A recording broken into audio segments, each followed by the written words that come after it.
নজর রাখবো পরবর্তী খবরের দিকে। অমিত শাহের বঙ্গ সফর 2026-এর বিধানসভা নির্বাচনের আগে বঙ্গ বিজেপির সামনে গাইডলাইন বেঁধে দিতেই কি রাজ্যে আসছেন অমিত শাহ? সোমবার দিলীপ ঘোষ জানালেন বঙ্গে ভোটের জন্য তৈরি বিজেপি। অমিত শাহ সামনে থেকে নেতৃত্ব দেবেন। ফলাফল 26-এর নির্বাচন নিয়ে বিজেপি পুরোপুরি তৈরি, আর তারই প্রস্তুতির কাজ চলছে। সব যেভাবে বিজেপি কাজ করে, নির্বাচন লড়ে, পুরো মেশিনারি রেডি করে। তো আমাদের বরিষ্ঠ নেতারা, তার মধ্যে মাননীয় অমিত শাহ তো প্রথম থেকেই পশ্চিমবাংলার পার্টি তার হাত দিয়েই বেড়েছে, তো তার সবসময় নজর আছে, আর সব কাজের প্রথম থেকে এসে সামনে থেকে উনি নেতৃত্ব দেন। आज आपको बताने आए हैं,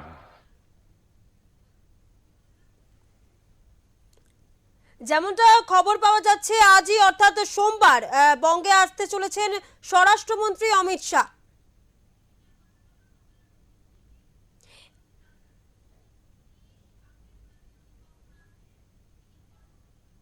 এই বিষয়ে কথা বলবো আমাদের প্রতিনিধি বিশ্বজিৎ হালদারের সাথে। বিশ্বজিৎ, বঙ্গে আজকে আসছেন স্বরাষ্ট্রমন্ত্রী অমিত শাহ, তিনি কখন আসছেন, তার কি কি কর্মসূচি রয়েছে? তুমি সঙ্গে দেখো যে একদিকে যখন এসআইআর এর শুনানি পর্ব চলছে এবং বছর ঘুরলেই রাজ্যে বিধানসভা নির্বাচন, এই প্রেক্ষাপটে কেন্দ্রীয় স্বরাষ্ট্রমন্ত্রী অমিত শাহের বঙ্গ সফর কার্যত তাৎপর্যপূর্ণ। এবং এই যে বঙ্গ সফর, এটা কিন্তু 3 দিনের বঙ্গ সফরে আসছেন অমিত শাহ। তবে যেটা বিজেপি সূত্রে জানা যাচ্ছে যে সোমবার অর্থাৎ আজকের 7:45 নাগাদ তিনি দমদম বিমানবন্দরে নামবেন। সেখান থেকে সরাসরি তিনি চলে যাবেন সল্টলেকে বিজেপির যে প্রধান কার্যালয় রয়েছে সেখানে। এবং যেটা জানা যাচ্ছে যে ওইখানে আজকের কোর কমিটির যে বিজেপি যে বঙ্গ বিজেপি যে কোর কমিটি রয়েছে সেই কমিটির সঙ্গে বৈঠক হবে।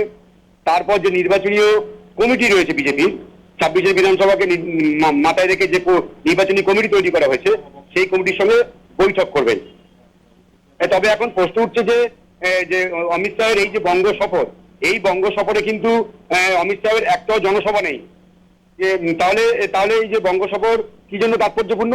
মানে বঙ্গ বিজেপি চাইছে যে 26-এর বিধানসভা নির্বাচনে এই যে এসআইআর, তারপরে এসআইআর হওয়ার পর যে সদ্য সমাপ্ত যে লোকসভা নির্বাচন, সেই লোকসভা নির্বাচনে কলকাতা পুরসভায় প্রায় 45টা ওয়ার্ডে বিজেপি এগিয়ে, এবং সেই সঙ্গে কলকাতায় প্রায় 14টি বিধানসভা এমন রয়েছে যে সমস্ত বিধানসভায় এই এসআইআর এর পর দেখা যাচ্ছে যে অনেক মানে ভোটার বাদ চলে গেছে।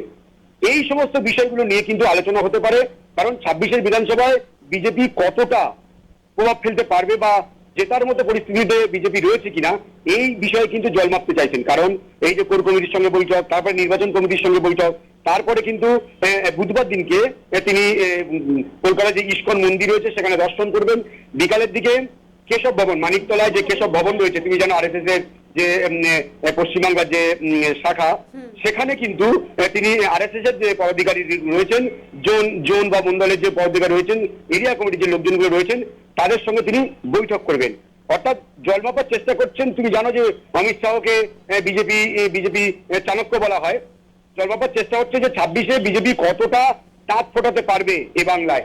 এসআইআর এর পর, এত নাম বাদ যাওয়ার পর, যখন বিজেপি এই এসআইআরটা নিয়ে বড় বড় কথা বলছে যে এত নাম বাদ যাচ্ছে, এই ভুয়ো ভোটারে তৃণমূল কংগ্রেস যেতে জয় পায় কার্যত, তাহলে এই বাদ যাওয়ার পর কি বঙ্গে পদ্ম ফোটানোর কোনো সম্ভাবনা রয়েছে? সেই সম্ভাবনাটা দেখতে তিনি আসছেন। সেজন্যই কিন্তু বিজেপি অনেকে বলছেন যে এই বঙ্গ সফর, 3 দিনের বঙ্গ সফরে অমিত শাহের একটাও জনসভা নেই, যা আছে সব এই যে বৈঠক। এবং তুমি জানো যে ইতিমধ্যে কিন্তু শ্রমিক ভট্টাচার্য রাজ্য সভাপতি হওয়ার পর কিন্তু যে রাজ্যের যে কমিটি, সেই কমিটি কিন্তু এখনো তৈরি হয়নি। সেই কমিটিটা নিয়ে আলোচনা হতে পারে, কাকে ডাকা হতে পারে, এই সমস্ত বিষয় নিয়ে আলোচনা হবে। তবে ইস্কনে যাওয়ার পর, কেশব ভবনের বৈঠকের পর বুধবার দিনকে তিনি বিকেল বেলায় তিনি দিল্লির উদ্দেশ্যে রওনা দেবেন। এটুকু বিজেপি সূত্রে খবর। একদম, ধন্যবাদ বিশ্বজিৎ।